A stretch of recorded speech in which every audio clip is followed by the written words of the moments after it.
we talked about the It's a Wonderful Life scene, and I'm probably going to start the pod with this, with that clip, because that's, I mean, this is probably why I saw that. We used to watch that every year, so I've seen that movie. I've seen it every year of my life since I was 7. I look forward to watching it at the end of the year, because to me it's a refresher on what's really important. That as corny scene, as it is. that scene is burned into my head of, you know, a couple trips to New York, a couple nice cigars, some dresses for your wife, and that's my eternal struggle. Yeah, I think is that scene. Yep. It's, you know.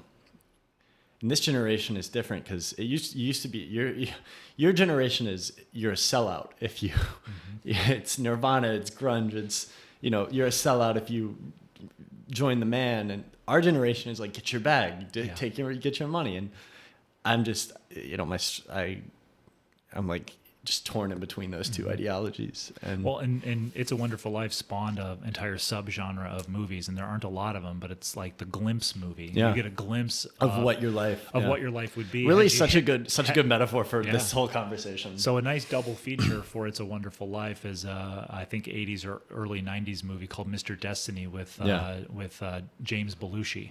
Gotcha. Yeah. And he is married to the character played by Linda Hamilton, lives in a nice little modest house, but laments that he didn't have a career in baseball. He missed the game-winning pitch instead of hitting it, and he wonders, what would my life be like had I hit that pitch? Yeah. And so Michael Caine, Christopher Nolan, full circle, gives him a glimpse of this is what your life would be like had you hit that pitch. And, you know, obviously off the bat, pun intended.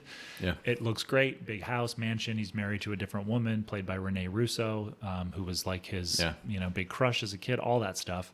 And, you know, movies, of course, wrap all these feelings that we're talking about into a pretty little bow. And, you know, it's ultimately the life that he had that was the best life. Yeah. Well, Family Man with Nicolas Cage, another movie. It fits into that idea of, you know, you can look at somebody and the first feeling is that jealousy. Yep. And you have to look and be like, do I really?